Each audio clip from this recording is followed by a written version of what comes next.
is Anupam Ghatak, your host. Welcome back to our show, The Fifth Note Show.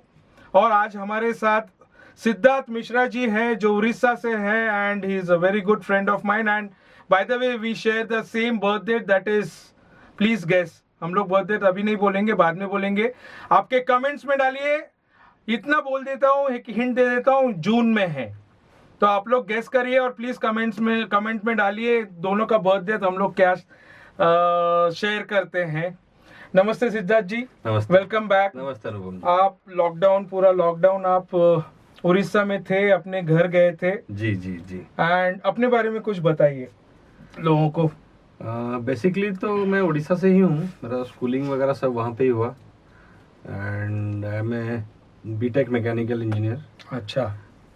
पहले तो job में मैं था, अभी भी हूँ जॉब में, बट पुणे में था जब, तभी म्यूज़िक के बारे में इतना कुछ सोचा नहीं था कि क्या करना है, कैसे करना है. जब मुंबई आया और थोड़ा देखा यहाँ का जो चकाचौंध है, थोड़ा माहौल देखा कि ऐसा भी कुछ होता है, तो थोड़ा मैं फैसिनेट हुआ कि हाँ चलो कुछ करते हैं इसमें. ओके. तो आपने शो करना कब से शुरू किया था मुंबई में? मुंबई में मैं स्टार्ट किया 2012 से. Oh, it's been long time. Yes, next year it will be around 10 years.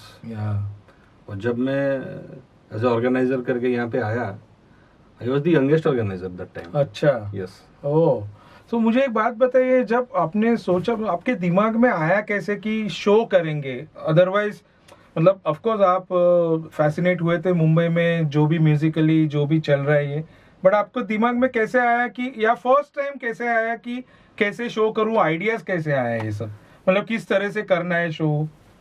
मैं जब मुंबई में आया 2007 में, तो पेपर में देखता था एडवर्टाइजमेंट. अच्छा. R D. Burman night, Laxmikant Pyarelal night, oh. ऐसा सब देखता था.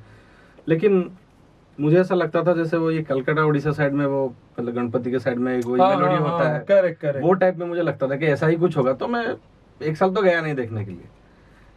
फिर एक दिन छुट्टी था, 3-4 दिन ऑफिस का, और एक सैटरडे था, मैं पेपर देख रहा था, एक लिखा था आर.डी. बर्मन नाइट उसमें. तो मैं बोला चलो फ़ोन करता हूँ आदमी को. फ़ोन किया उसको, तो तभी जो मतलब सबसे बेस्ट टिकट जो था that is I think around 300 rupees, 3 or 400 rupees. तो मैं उसको बोला एक टिकट मेरे लिए रखो. और कहाँ पे था वो? यहाँ पे माटुंगा में यशवंत नाट्य मंदिर में. तो मैं पूछ के पहुंचा वहाँ पे और देखा बाहर अराउंड 1000 से ऊपर पूरा लोग वहाँ पे हैं. तो बोला इतना क्या लोग यहाँ पे क्या कर रहे हैं? तो फिर अंदर घुसा तो ये पर्दा गिरा हुआ था. फिर जब वो टाइटल ट्रैक स्टार्ट हुआ इंस्ट्रूमेंटल और वो स्क्रीन खुला, वाओ, मैं बोला ये तो कुछ अलग ही दुनिया है. फिर 2 साल तक मैं कंटिन्यूअसली हर शो जाके देखा, लिटरली. ओके. सिर्फ शोज देखे. ओके. फिर मैं सोचा कि हाँ ये तो कोई रॉकेट साइंस तो है नहीं, चलो ट्राई करते हैं. Of course. हाँ. तो पहला शो मेरा किया था 2012 19th अगस्त. अच्छा. It was a rainy season. तो मुझे लगा पेपर में ऐड दे दूंगा, लोग सब आ जाएंगे अपने आप. तो only 30% occupancy in that show. बाप रे. धर्मेंद्र और वो कहाँ पे किया वो था? था रविंद्र नाट्य. ओनली 30% ऑक्यूपेंसी था. मैं बोला ये तो बड़ा झटका लग गया स्टार्टिंग में, अब क्या करें. फिर उसका 3-4 महीने के बाद 1 दिसंबर का एक डेट मैंने लिया था. मैं बोला इसको थोड़ा प्रॉपरली प्लानिंग करके करते हैं. तो उसमें मैं प्रॉपरली जो मेथोडोलॉजी है वही मैंने फॉलो किया. फिर उसके बाद एक रेगुलराइज हो गया सब. बट आप आपने उसके पहले कभी सोचा नहीं था? आप तो गाते हो इतना अच्छा, बट बाहर किसी और के लिए गाने का ऐसा कभी सोचा नहीं आपने? नहीं, बाहर गाने का इसलिए मुझे मतलब ये नहीं था कि अगर कुछ ऊपर नीचे होता है तो वो रेस्पॉन्सिबिलिटी मेरे ऊपर ही आए. मैं कोई दूसरे को वो ब्लेम नहीं करना चाहता था कभी. तो इसलिए मैं जो भी गाता हूँ मेरे शो में ही गाता हूँ. अच्छा हो बुरा हो वो मेरा लुकआउट है. यही मेरा. मतलब आपने कभी वैसा इंटरेस्ट लिया नहीं है प्रोफेशनल सिंगिंग के लिए? कभी नहीं लिया. करेक्ट. अभी आप इतने शोज करते हो, ऑफ कोर्स अभी now you are one of the top most in Mumbai shows में, जो भी सिद्धार्थ एंटरटेनर्स करके आपने बैनर यूज किया है, मतलब चला रहे हैं. और मुझे एक बात बताइए, क्या क्या आपको, what is the procedure, the way आप जो भी कॉन्सेप्ट सोचते हो, डू यू आस्क पीपल या किसी से फीडबैक लेके करते हो, या आपके दिमाग में, खुद के दिमाग में आप प्लानिंग करके आपका एक खुद का कॉन्सेप्ट बनता है, कैसे बनता है वो? Because I have come across lot of people, they like the concept so much, उन्होंने एवरी टाइम, मैंने एक भी नेगेटिव कुछ सोचा नहीं है कभी।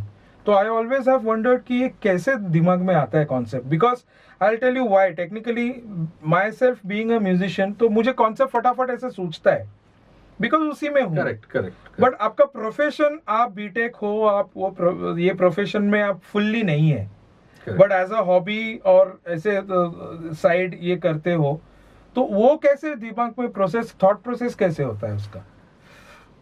मैं गाना तो सुनता रहता हूँ हमेशा। Of course, yes. उसके साथ जब मैंने ये स्टार्ट किया तो वो टाइम पे जो रेगुलर सब्जेक्ट थे, जैसे मोहम्मद रफ़ी नाइट हुआ, या तो मेनली सिंगर ओरिएंटेड में करता था, लेकिन उसमें एक लिमिटेशन आ गया। मतलब अप टू मैं आपको बोलूं 2014 का एंड तक, 2013 एंड तक, 2014 में एक उसमें चेंज ओवर आया। मैं बोला कि ऐसा कुछ कंसेप्ट करना चाहिए जो लोगों को अच्छा लगे और लोग उसका एंजॉय करें। करेक्ट। क्योंकि लोग अगर पेमेंट करके आ रहे हैं, they should get entertained. Correct. And that should be value for money. तो उसके लिए मैंने सोचा कि नहीं, कुछ हम लोग ऐसा एंटरटेनिंग करेंगे, इधर उसमें ऐसा कुछ ये म्यूजिशियनशिप दिखाया जाए या कुछ इंस्ट्रूमेंटल ये किया जाए। सिर्फ गाना तो ठीक है, लेकिन उसका लुक फील थोड़ा चेंज किया जाए। ऐसे करके फिर मैं उसके ऊपर सोचा कि चेंज कैसे कर सकते हैं इसको। एक सोलो इंस्ट्रूमेंट के बारे में कुछ एक किया जाए। फिर जो डायरेक्टर्स है, म्यूजिक डायरेक्टर, उनके ऊपर चूज किया जाए। फिर बेस्ट ऑफ बॉलीवुड कॉम्बिनेशन भी हमने 1-2 बार किया है वो सब्जेक्ट। तो ये अलग अलग सब चलता रहता है दिमाग में। फिर उसमें से अगर कुछ ऐसा लगा कि ये सेलेबल सब्जेक्ट है तो चलो इसको फाइनल करते हैं। ओके। जनरली देखिए बहुत सारे ऑर्गेनाइजर्स एक ज़्यादा से ज़्यादा 20 म्यूजिशियंस लेते हैं, 18 म्यूजिशियन, 25 म्यूजिशियन। तो आपको कभी रिस्क नहीं लगा ऐसे 40 म्यूजिशियंस लेके शो करना? बिकॉज 40 म्यूजिशियंस मतलब आपको ऑडिटोरियम 2 सेशन लो, उतना रिस्क फैक्टर और बढ़ जाता है फिनेंशियली। बिकॉज उतना स्पॉन्सर ढूंढना एंड जो भी, बिकॉज स्पॉन्सर्स तो उसी टाइम पे आता नहीं है पैसे। करेक्ट। तो स्पॉन्सर्स तो जनरली 1.5-2 महीने से पहले आई थिंक कॉर्पोरेट्स को मिलता भी नहीं है उनका, जितना भी डिस्पैच करेंगे जो भी।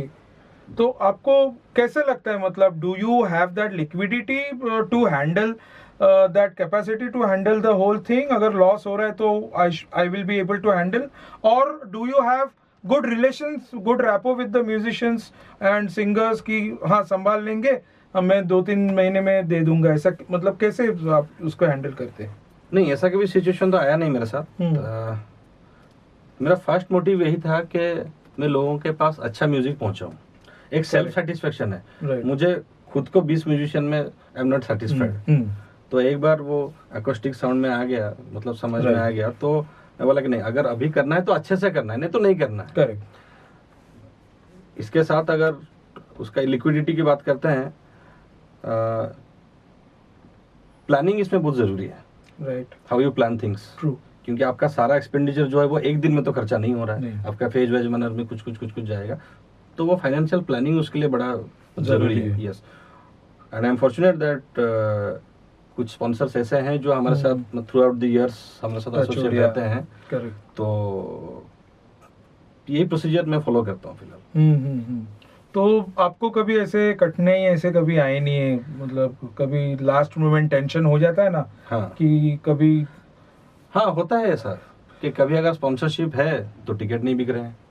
मेन तो प्रॉब्लम वहीं पे होता है, स्पॉन्सर आपको मिल भी जाए तो the thing is ticket selling. Yes, because वो बहुत डाइसी है। बहुत मतलब रातों की नींद उड़ जाती है उसमें। इतना टेंशन वाला काम है। क्योंकि आप अकेले ही करते हो तो थोड़ा ये आ जाता है बर्डन। करेक्ट। लेकिन उसको भी एक प्रॉपर मैनर में मैंने अभी उसको सेट किया है कि मैं कैसे टारगेट करूं और कहाँ पे मैं उसको स्ट्रीमलाइन किया हुआ है। और उसके वजह से अभी तक ठीक ठाक चल रहा है सब। तो आपको कभी ऐसे ऑडियंसेस से कभी आपने फेस किया है कि समझो आपका 1200 का टिकट है या 750 का टिकट है, वो बोलते हैं नहीं, बार्गेन करते हैं, जैसे बहुत लोग मुझे तो मिले हैं कि मैं 40 लोगों को लेके आता हूँ, मुझे 750 का टिकट आप 300 में 400 में दे दो। तब आप कैसे हैंडल करते हो उसको? इनिशियली तो मुझे बड़ा मतलब ये गुस्सा आया उसके ऊपर। अच्छा। एक दो प्रपोजल मेरे पास आया था ऐसे कि सिद्धार्थ जी ऐसा ऐसा है, हम लोग आपका ग्रुप में ले लेंगे। अभी 1000 कैपेसिटी में मैं अगर 50 टिकट उसको डिस्काउंट में दे दूं, हाँ, तो मेरे पास एक लंबा खर्चा Correct. उसमें ये हो जाता है। अगर षणमुखानंद है तो बात अलग है। नहीं फिर भी बिकॉज अभी षणमुखन का रेट भी उतना है। एग्जैक्टली, मतलब वो रेशियो तो उतना बढ़ गया ना। Yes yes exactly. लेकिन मोस्टली मैं वो करता नहीं हूँ, और जब भी ऐसा अपॉर्चुनिटी लगता है कि हाँ अभी और कुछ अल्टरनेट नहीं है, last moment, correct, then I take a call. that's fair enough, of course, Yes. of course. because I have come across people, मैंने देखा है कि 750 की टिकट डर के मारे उन लोगों ने 150-200 में बेच दी। हाँ हाँ, ऐसा करते हैं लोग, बहुत लोग स्टार्टिंग से ही करते हैं। स्टार्टिंग से करते हैं, which is actually wrong, because आप पूरा मार्केट खराब कर रहे हो। एग्जैक्टली। मेरे हिसाब से मेरा सोचना है, अगर मैं एक ऑर्गेनाइजर के पॉइंट ऑफ व्यू से सोचूं तो मेरा मार्केट आप खराब कर रहे हो, क्योंकि सामने वाला तो मुझे वही पूछेगा ना कि अरे वो लोग तो कॉम्प्रोमाइज करके बेचते हैं, आप लोग लोग ऐसे बोलते हैं। हाँ बोलते हैं, लेकिन वो ऑर्गेनाइजर में उसका वो टिकट होल्डिंग कैपेसिटी होना चाहिए कि मैं उसको कितना दिन मेरे पास रखूं इन्वेंट्री। राइट, हाँ। तो वो इन्वेंट्री लोग क्या सोचते हैं कि जितना जल्दी टिकट निकल जाए वो अच्छा है। करेक्ट, हाँ। लेकिन एक्चुअली विच इज रॉन्ग। आप उसको होल्ड करके रखो अगर आपका इसमें मेरिट पे है, क्योंकि आपने सारे अच्छे सिंगर्स लिए हैं, अच्छे म्यूजिशियंस लिए हैं, आप एक सेलेबल सब्जेक्ट लिए हैं। करेक्ट। आपने जब शो इसमें कंसीव किया था तब तो आपने नहीं सोचा था कि मेरा मतलब ये लोग को मुझे देना है करके। True.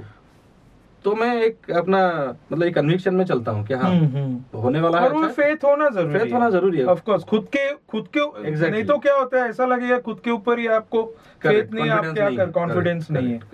So that's fair enough. तो मुझे बताइए, आप जब स्पॉन्सर्स को अप्रोच करने के लिए जाते हो, सो of course you will be having contacts, इसके लिए आप जाते हो, but has any of the sponsors ill treated you whenever you have gone to approach them? और होता है ना कि हाँ ठीक है एंटरटेन नहीं किया, ऐसा हुआ है कभी? काफी बार हुआ है। अच्छा। और कभी कभी मैं डिमोरलाइज भी हो जाता हूँ उसमें कि क्या मतलब एक 25-50 हजार के लिए मैं एक अपना सेल्फ रेस्पेक्ट ये कर रहा हूँ, और फिर लगता है कि it is a polished way of begging. I swear. Right. और आप कोई भी इसमें जाएंगे वहां पे और 5 ऑर्गेनाइजर खड़े रहेंगे। ओह या। फिर उनका नंबर आएगा, फिर आप जाएंगे जो ऑफिसर उससे मिलने के लिए, उनके लिए सब सेम है, उनके लिए उनका लोगो दिखना है, ये सब सेम है। आपका क्या मेरिट है क्या है वो सब अलग बात है, वो सब सेकेंडरी, लेना देना ही नहीं है कुछ। आप उनको 50,000 बोलेंगे, वो आपको 10,000 बोलेंगे। तो वो नेगोशिएशन फिर अगर उनके टर्म्स को नहीं होता है तो फिर वो लोग बोलते हैं ठीक है will see in the later stage of the year. Okay. तो फिर वहाँ पे नहीं मिलता है। फिर अगर जहाँ पे होना होता है वहाँ पे कोई कॉन्टैक्ट के थ्रू गया या खुद का अगर उसमें रेपो है, बट ये मेरिट के ऊपर मिलना बहुत मुश्किल होता है। मतलब ओनली 20% टाइम हमें अपना ये मेरिट के ऊपर। बिकॉज मुझे याद है मैं एक बार एक ऑर्गेनाइजेशन में गया था, तो that gentleman didn't even look at me. उन्होंने बोला आपका ब्रोचर रख के जाइए आप। हाँ, काफी टाइम ये होता है। मतलब कभी कभी तो ऐसा बोलते हैं कि आप रिसेप्शन में दे दीजिए फिर हम देख लेंगे। हाँ, ऐसा भी होता है। करेक्ट। लेकिन एक आदमी इसमें घर से निकलेगा, वहां तक जाएगा, पूरा दिन जैसा इसमें चला जाता है। करेक्ट। नहीं, आई वाज वंडरिंग, क्योंकि आप ऑफिस भी है, आपका जॉब भी कर रहे हो आप, और it's a very reputed job जो भी आप कर रहे हो, and then people like you, a person like you has to get humiliated like this. Correct. वो थोड़ा सा embarrassment और होता है, काफी बार होता है ऐसा, काफी बार होता है। Because उसके लिए पता नहीं, I don't know what will be the solution for that, या कुछ उसके लिए एक ये करना चाहिए अपने को कि एक कुछ मीडियम बनाना पड़ेगा। I don't know, I mean नहीं, प्रॉब्लम एक तो है कि जो भी ऑर्गेनाइजर फ्रेटर्निटी है उनमें एक यूनिटी तो नहीं है, दैट इज फॉर श्योर। सब अपना अपना देख रहे हैं। करेक्ट। कल अगर किसी को कुछ प्रॉब्लम होता है तो वो अपने हिसाब से उसको रिजॉल्व करता है। एक यूनिफॉर्मिटी नहीं है कुछ भी। हाँ, बाकी रहा स्पॉन्सरशिप की चीज, वो तो मतलब ये खुद का लुकआउट के हिसाब से वो लोग चलेंगे, क्योंकि आफ्टर ऑल वही सबसे डिसाइडिंग फैक्टर होता है। तो उसका जो की है वो नहीं कोई नहीं बताएगा। लेकिन बाकी जो प्रॉब्लम्स हैं वो सब चीज का एक का स्ट्रीमलाइन होना बहुत ही जरूरी है. Yeah, I know. No, it's okay if you don't want to share. Anybody doesn't want to share the contacts or Correct. whatever the channel. Well, that is Correct. fair enough. That is, you can call it a trade secret. Yes, yes, of course. But उसके बावजूद जो भी होता है ना अपने साथ, जो हम लोग गो थ्रू करते हैं, जो एम्बेरसमेंट और ह्यूमिलिएशन, हाँ. आई डोंट नो उसके ऊपर कब क्या सॉल्यूशन आएगा. Will have to work out basically. Yes, yes. एक कुछ because what I think is music को अभी तक वो इंडस्ट्री माना नहीं गया है. नहीं. सो मे बी वो थोड़ा सा I won't say ill treated but negligence तो है. So maybe this is one of the reason अपने को वो प्रायोरिटीज में रखते नहीं है. Yes, yes, yes. वो है. अच्छा, टेल मी समथिंग. अभी ये डिविएट करके ये टॉपिक से, have you got any bad experience with any of the musicians?